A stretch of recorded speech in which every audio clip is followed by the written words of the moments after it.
শিবিরের সাথে কেন এটা আমি আগেও অনেকবার বলেছি, এই প্যানেল মানে হচ্ছে আমি তাদের পার্ট নই, বরং আমি হচ্ছে তাদের সাথে জোটবদ্ধ হয়ে এই জায়গায় এসেছি। আমি ওপেন ছিলাম সকলের কাছে, আমি তাদের কাছে আমি সবার কাছেই বলেছিলাম যে আমি জোটে যেতে আগ্রহী, স্বতন্ত্র করতে আগ্রহী নই।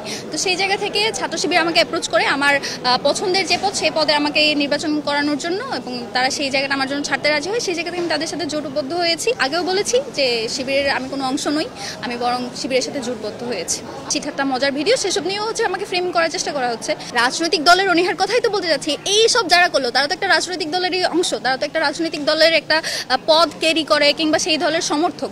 নারীর জনপ্রিয়তা কতটুকু সেটাও, এটা তো বাংলাদেশের সামাজিক বাস্তবতাই যে যেখানে হচ্ছে নারী নেতৃত্ব উঠে আসা খুবই কষ্টকর। যদিও আমরা দেখেছি বিগত 16 বছর ধরে নারী নেতৃত্বই আমাদের কাছে ছিল, এবং এটার ফেয়ারের কারণে কিনা জানি না মানুষজন কিন্তু এই টাইপের ফ্রেম করার চেষ্টা করে যে নারী নেতৃত্ব দেশের জন্য ভালো না, এই টাইপের একটা ফ্রেমিং করার চেষ্টা করে। আর ডাকসুর মতো জায়গা, যেখানে হচ্ছে ডাকসু খুবই লিবারেল একটা জায়গা, ঢাকা বিশ্ববিদ্যালয় খুবই লিবারেল একটা জায়গা, এবং এখানে মূলত হচ্ছে যার যার যোগ্যতা এবং যার যার জনপ্রিয়তা, তাদের হচ্ছে যেসব ইশতেহার থাকে সেসবের ভিত্তিতেই সিদ্ধান্ত হয়, বা সেসবের ভিত্তিতেই ভোটের ভিত্তিতে ছাত্ররা তাদের প্রতিনিধি নির্বাচন করে। আমি এক্স্যাক্টলি জানি না যে কতজন আসলে ভিপি পদের জন্য লড়েছিল, এবং সেই হারটা খুবই কম। এটা তো খুবই সত্য যে রাজনীতির যে মাঠটা সেটা তো আসলে নারীদের জন্য মসৃণ নয়। আপনি যদি আমার কথাই বলেন, আমি পার্সোনালি আমার কথাই বলবো, গতকাল থেকে যখন হচ্ছে আমি প্রার্থী হিসেবে আমি তো প্রার্থী হতেই চাইনি। আমি যদি আমার একদম পার্সোনাল কথাই বলি, আমি গত জুলাইয়ের আগে কখনো মিডিয়াই ফেস করতাম না, কারণ নিচে যেসব কমেন্ট হতো কমেন্ট বক্সে কিংবা যেসব মন্তব্য করা হতো আমি সেসব নিতে পারতাম না। কিন্তু জুলাইয়ের পর যখন আমি এই তাগিদ অনুভব করলাম যে নারী নেতৃত্ব উঠে আসা দরকার, বা যারা জুলাইকে ভালোবাসে বা জুলাইকে বাঁচিয়ে রাখতে চাই তাদের আসলে মাঠে থাকা দরকার, সেই তাগিদ থেকেই কিন্তু আমি রাজনীতির মাঠে থেকে গিয়েছি। অ্যাপলিটিক্যাল হিসেবেই থেকেছি, কোনো রাজনৈতিক দলের সাথে জড়াইনি। আমি ইনকিলাব মঞ্চের সাথে কাজ করেছি জুলাইকে বাঁচিয়ে রাখার তাগিদে। কিন্তু গতকাল যখন আমি মনোনয়নপত্র নিলাম, তারপরে আপনারা দেখেছেন কিনা জানি না, পুরো ফেসবুক পাড়া বলেন, পুরো অনলাইন সোশ্যাল মিডিয়া সবই সয়লাভ হয়ে গিয়েছে যে আমি একসময় আমার সার্কাস্টিক একটা পোস্ট ছিল জয় বাংলা বলা ঘরের ভিতরে বসেই, এবং সেটা খুব রিসেন্টলি গত 14 তারিখ এই যে তুমি কি আমিকে রাজাকার স্লোগান নিয়ে যখন বিতর্ক হলো, তখন আমি এই স্লোগানটা দিয়েছিলাম যে ঠিক আছে, আমরা তুমি কি আমিকে রাজাকার স্লোগান দিব না, আমরা তাহলে হচ্ছে জয় বাংলা স্লোগানে ফিরে যাব। এইরকম একটা সার্কাস্টিক একটা ভিডিও করেছিলাম। সেই ভিডিওটাকে কাট করে আমাকে ছাত্রলীগ হিসেবে ফ্রেম করা হয়েছে, এবং আমার যেসব সাংস্কৃতিক অঙ্গনে কিংবা ভার্সিটির যেসব প্রোগ্রামে হচ্ছে আমার যেসব হচ্ছে হাসি ঠাট্টা মজার ভিডিও, সেসব নিয়েও হচ্ছে আমাকে ফ্রেম করার চেষ্টা করা হচ্ছে। রাজনৈতিক দলের অনীহার কথাই তো বলতে যাচ্ছি। এই সব যারা করলো তারা তো একটা রাজনৈতিক দলেরই অংশ, তারা তো একটা রাজনৈতিক দলের একটা পদ ক্যারি করে কিংবা সেই দলের সমর্থক। তো তারা যদি রাজনৈতিক মাঠটা যদি নারীদের জন্য মসৃণ করতে না পারে, নারীদেরকে যদি সেই স্পেসটা তারা দিতেই না পারে, তাহলে হচ্ছে কিভাবে রাজনীতিতে মেয়েরা উঠে আসবে বা কিভাবে তারা সেফ ফিল করবে? এই সেফ স্পেসটা তো তারা পাচ্ছে না। তো যে নারীর নিজস্ব ব্যর্থতা বলতে, নারীরা যখন দেখে যে তাদেরকে এভাবে ফ্রেমিং করা হচ্ছে, ক্যারেক্টার অ্যাসাসিন করা হচ্ছে, তাদেরকে হচ্ছে নানানভাবে বলি করা হচ্ছে, তারা তো সেই জায়গায় সেফ ফিল করবে না। স্বাভাবিকভাবেই নারীরা ভালনারেবল, সেই জায়গা থেকে তারা এটা সেফ ফিল করছে না, তাই আসছে না। এমন তো নয় যে নারীরা হচ্ছে ছেলেদের চেয়ে কোনো অংশ কম মেধাবী বা কম যোগ্য, ব্যাপারটা তো এরকম না। ব্যাপারটা তো হচ্ছে আপনারা সেই স্পেসটা তৈরি করতেই পারছেন না। এটা তো স্বাভাবিক যে এই দায়টা আপামর রাজনৈতিক যারা জনতা আছে তাদেরও, এবং সাধারণ মানুষেরও।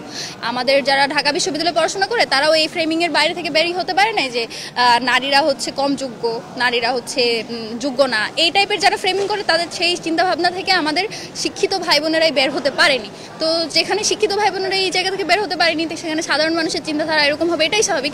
এবং ইন্টেনশনালি, আমি বলবো ইন্টেনশনালি আমাদের যে রাজনৈতিক দলগুলো তারাও হচ্ছে নিজেদের যে মিসোজিনি সেটাকে প্রতিফল করতে গিয়ে আমাদের জন্য হচ্ছে সেফ স্পেস তৈরি করে না।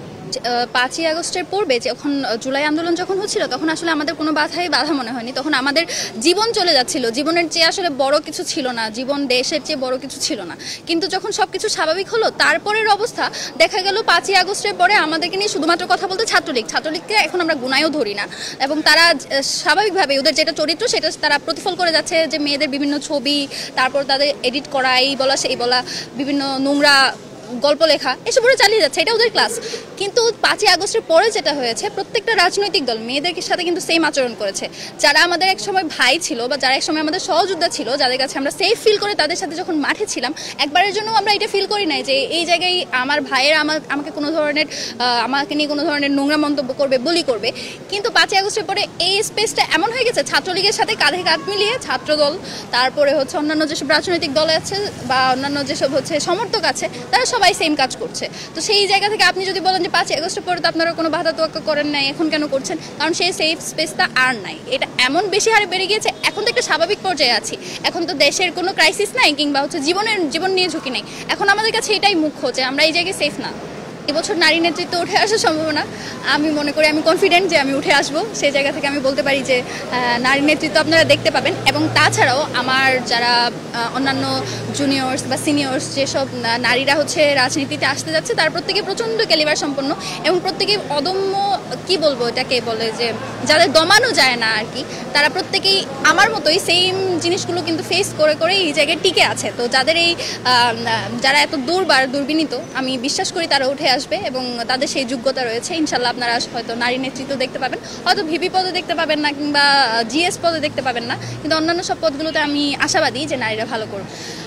শিবিরের সাথে কেন, এটা আমি আগে অনেকবার বলেছি, এই প্যানেল মানে হচ্ছে আমি তাদের পার্ট নই, বরং আমি হচ্ছে তাদের সাথে জোটবদ্ধ হয়ে এই জায়গায় এসেছি। আমি ওপেন ছিলাম সকলের কাছে, আমি তাদের কাছে আমি সবার কাছেই বলেছিলাম যে আমি জোটে যেতে আগ্রহী, স্বতন্ত্র করতে আগ্রহী নই। তো সেই জায়গা থেকে ছাত্র শিবির আমাকে অ্যাপ্রোচ করে আমার পছন্দের যে পদ, সেই পদে আমাকে নির্বাচন করানোর জন্য, এবং তারা সেই জায়গাটা আমার জন্য ছাড়তে রাজি হয়। সেই জায়গা থেকে আমি তাদের সাথে জোটবদ্ধ হয়েছি এবং আমি বিশ্বাস করি আমি যে পদের জন্য লড়ছি, এখানে আমি মুক্তিযুদ্ধকে এবং জুলাই আন্দোলনকে এবং বাংলাদেশের যত গণতান্ত্রিক আন্দোলন হয়েছে সেই সবগুলোকে সেলিব্রেট করার একটা সুযোগ পাবো, সেখান দিয়ে আসা। এবং আমি আগেও বলেছি যে শিবিরের আমি কোনো অংশ নই, আমি বরং শিবিরের সাথে জোটবদ্ধ হয়েছি।